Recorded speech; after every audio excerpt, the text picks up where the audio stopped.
Welcome to another guide of tips and tricks on how to beat the super operation Giga. Now this game mode is a super operation for a reason. Instead of having the normal game mode of running to a zone and capturing a zone and then either defending your base or attacking the other base, this game mode offers something completely new, and this is adding a third enemy which targets both your team and the enemy team. However, the Giga Critter is something else. It is a very powerful unit that can be captured by capturing a smaller control point that can be captured in 15 seconds with 3 people standing in the zone. Now let's analyze the maps. There are 2 critters controlled by the third enemy. These enemy critters are stationed at the entry points to the control zones, one at each side. This means that if you go left, you have an advantage because the enemy has to deal with the critters, while if you go straight ahead, you have a disadvantage because you have to deal with the critter.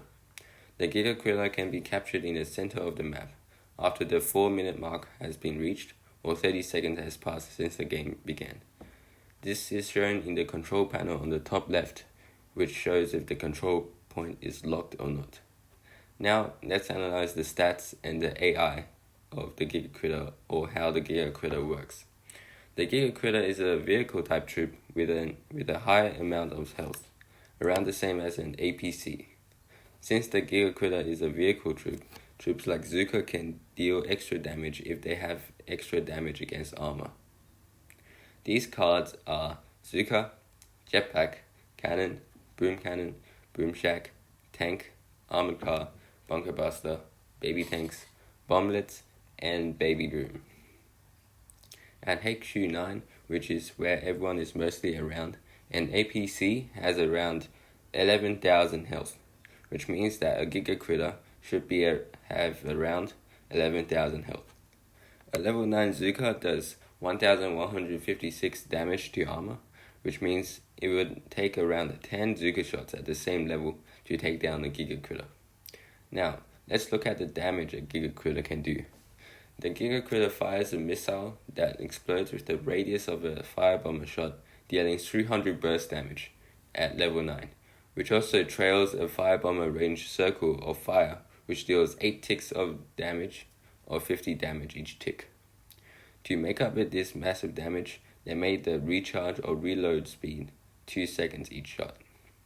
Usually people take 2 ticks of damage before getting out of the range, which means that one shot from the Giga Critter can make them lose 400 health, while one shot on a building deals 700 damage.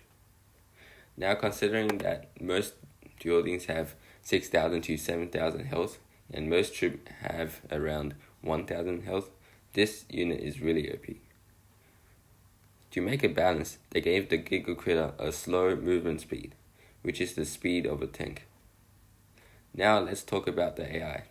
I have played this game mode more than 30 matches, which means that I have played enough games to know and analyze how the AI works. The Giga Critter's AI follows an imaginary linear path that goes directly from one point to another. The Giga Critter also values buildings over troops, so when it is locked on to a building, it will ignore all the troops. However, the buildings are only locked on when they are in range of the Giga Critter. So when they aren't locked on, the Giga Critter will target the troops in range, but it won't be lured away from the imaginary path. Basically, the Giga Critter's main objective is to try and take out the enemy HQ. If there is no HQ, the Giga Critter will go to the nearest zone and help them fight the enemy. This means that the Giga Critter is a massive advantage in helping your team win. However, if the enemy has a HQ but you don't, the critter will attack the base even if you don't want to. If the Giga Critter is defeated, the Giga Critter can be recaptured through the small zone which is located where it was destroyed. This means that if the critter dies in the enemy base, they will have extra defenses to help them secure the critter, which is bad for your team, while the critter dying in your base is beneficial for your team. Now that the basics of the super operation has been explained, let's dive into some strategies that can be used here. We will first talk about the strategies used at the very beginning of the game, which is capturing a control point. There are two possible ways to capture a point. Going left, which is the safest option, or going ahead, which is the risky option. First, let's explore the safest option, which is going left. This way you can take any troop, and this will be easier for you because when the enemy approaches the zone, the critter will try to kill or chip damage off the enemy, which allows for easy kills for your team and extra munition for your team. Even if the enemy doesn't take any damage, the critter can store enough for you to take control of the control point area, and all you have to do is hold 20 seconds until the base is built. However, when you take the path straight ahead, taking and capturing the control point is much harder, since they get to the point much faster than you, and there is also an enemy critter waiting to ambush you. This means that when you take this path, you must make sure there is at least one anti-critter or anti-vehicle troops. These troops are Giga or jetpack. By using these troops, you can make sure that you can efficiently take out the enemy critter.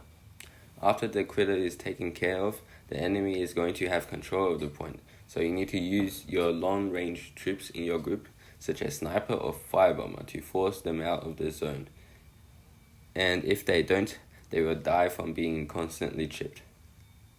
And when they go out of their zone, that is where you can go in and take them out one by one. Even if they manage to take the zone, which is what will mostly happen most of the time, hopefully you can deal some damage to their buildings or HQ, so you can get a decent lead against them. Now, you might be wondering, why would I ever take the top path instead of the left path? Well, this is because the number of your team going to the left path might be significantly lower than the enemy team going there, so you are forced to go with your team to the top point. Deciding where to go all comes down to analyzing the playing field at the very beginning of the game. You should analyze where your team is going and where your enemy is going. For example, if only 3 people on your team go to the left and they have 7, it's worth it to go straight ahead because you aren't going to win as 4v7 even with the critter on your side. Now, since the zones cap around 30 seconds based on my experience on this game mode, and the Giga critter zone unlocks after 30 seconds has passed, this means that the next stage of the game mode, after the points are captured, is to capture a Giga critter. However, even though capturing the Giga critter is important, you want to make sure the base is also defended. So make sure that there is at least 1 or 2 people defending the base at all times. This can make sure that the base can be defended well and no troops from the enemy can sneak in to do any damage. Now, after making sure the base is well defended, there are 2 options: capturing the Giga critter or attacking the enemy base. Since most people will be focusing on capturing the Giga critter, they might forget or have a low defense, which means that you might be able to sneak some damage in or even take down the HQ. This can be analyzed during the game, where you can estimate where the enemy are located, or you could look at which defenses are built and analyze what the enemies are doing on the map located during the troop selection phases. If you believe you can take or deal some damage to the enemy defense or even the enemy HQ, you should take a shot because dealing damage is the main objective of the game. But if you think you can't deal good damage and you think you are going to be more effective at helping capturing the Giga critter, you should take the safe route and try to cap the Giga critter. Personally, I always try to cap the Giga critter because I like to play it safe. Now, this is when both teams have capped both zones. Now, what happens when the zones aren't capped? Obviously, you continue to cap the zones. Some people will try to cap the Giga critter to try it out and stuff, but if you want to win, you need to cap the zone first because that is the whole point of the game. Now, after this stage of the game mode, there are 2 major outcomes. The enemy captures the Giga critter, or you capture the Giga critter. First, let's talk about your team capturing the Giga critter. This is the better outcome of the 2 because your enemy is forced to defend, because if it is left alone, their base is going to take some serious damage from the Giga Critter. This also means that your team will be able to push and deal some damage. This means that when you have the critter, try to have a few attack troops so they can help the Giga Critter deal damage. And the other troops can support the attack troops and the Giga Critter by killing the enemy troops so the base can be destroyed easily. One of the best strategies to use is use a heavy vehicle or a vehicle which has really high HP. These vehicles are usually tank, scorcher, and the APC. Your team can use these vehicles to go in front of the Giga Critter and tank the damage every defense. So this means every defense will target you instead of the Giga Critter. Even though this sacrifices yourself, this helps the Giga Critter approach the HQ with more health, which means that your team can deal more damage to the HQ. Also, another good thing about having a heavy vehicle in front is they can deal some damage to the enemy troops or even the enemy defenses to weaken their defenses overall. Now, if they manage to defend your push and kill the Giga Critter, this means that they have a high chance of taking the Giga Critter, since they have the defenses to help them. This means that you have to defend the Giga Critter attacking. Now, to defend, you want to use troops that deal extra damage to armor, like Jetpack or Giga, to kill the critter. This is why if you died in the troops, go and select these troops if you can. When you respawn, try to meet up with the Giga Critter in the middle of the map, and you could deal some good damage to it before it reaches the base. And when it reaches the base, the defending troops and defenses should be able to take care of it. Another way to defend the Giga Critter could be using vehicles to stall as well as damage the Giga Critter. For example, you can use the APC to block the Giga Critter from damaging the HQ or defenses while your team finishes off the Giga Critter. Now it is time to analyze some of my gameplay.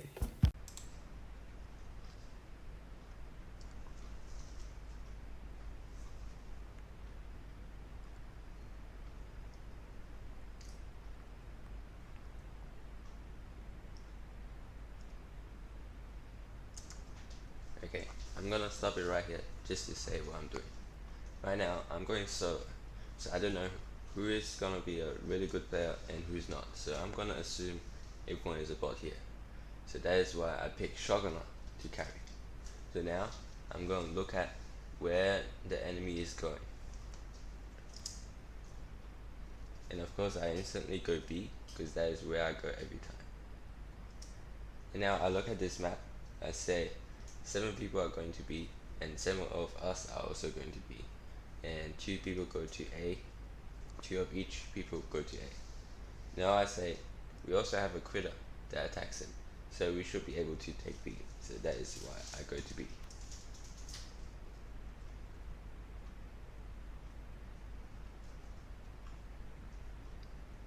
Now here I see the critter has chipped a lot of them down, so this is why I picked Shotgunner, so I can go for the easy final kills and get easy munition.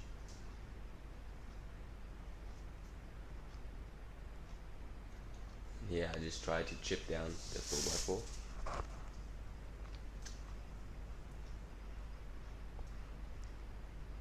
And yeah, I thought there was gonna be a good power up like a heal, but it turns out there wasn't.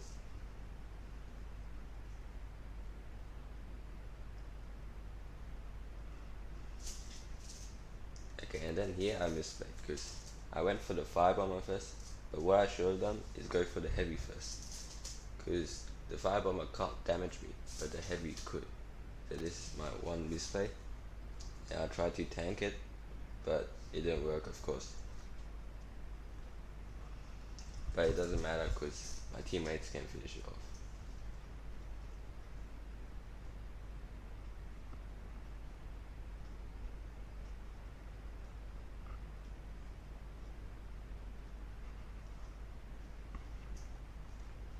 And then here, if you look at the map, you can see there's a 4x4 on the other side of the map distracting them. So this allows me and my team to be able to safely cap B without them being able to try and double cap us.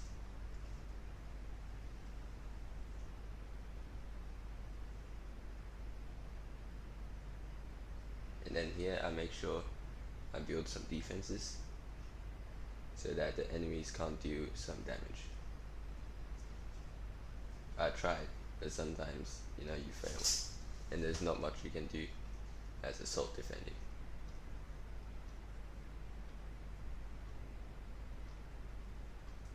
Now of course, here I always try to cap the Giga Critter instead of attacking A. And as you look at the top left, you can see A is already being taken down by my team, and we are also capping the Giga Critter. And I see we have secured both points, so I went back to defense.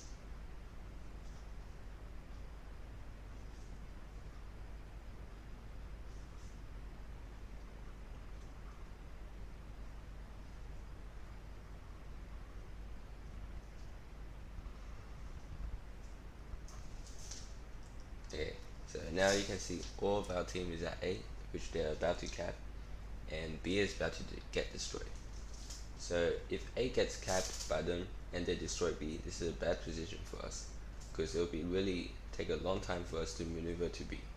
So this is why it's just lucky for the Giga Critter to get in there, which helps us to be able to take A down. And since the Giga Critter is there, we couldn't be able to cap A. And now I go as shotgunner to go to B, because I know A is going to be capped.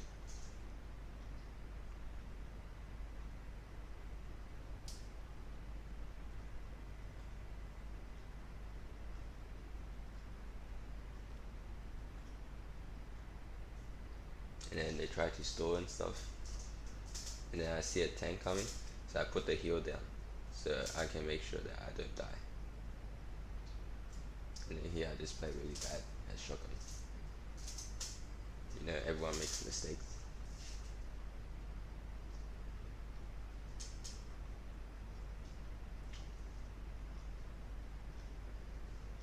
And then at this point the game is basically over, because we have a whole team, 3 people at A, and we have a tank over here and a few troops.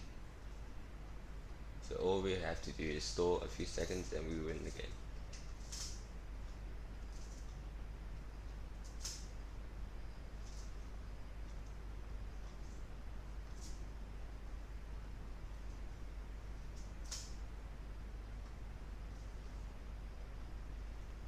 Yeah, at this point the game is won, because there's no way they can manage to cap B as well as take down A in 10 seconds.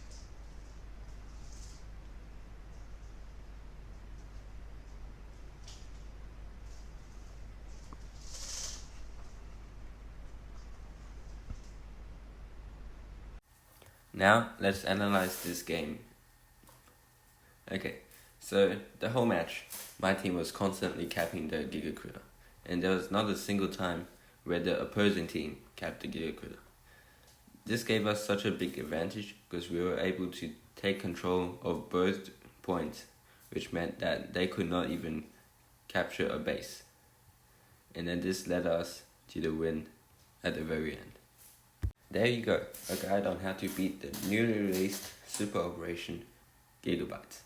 This map is extremely hard to perfect, so don't worry if you get a few losses here and there. But the important thing is you always get better and learn from your mistakes. This is the official UPG head analyst signing off.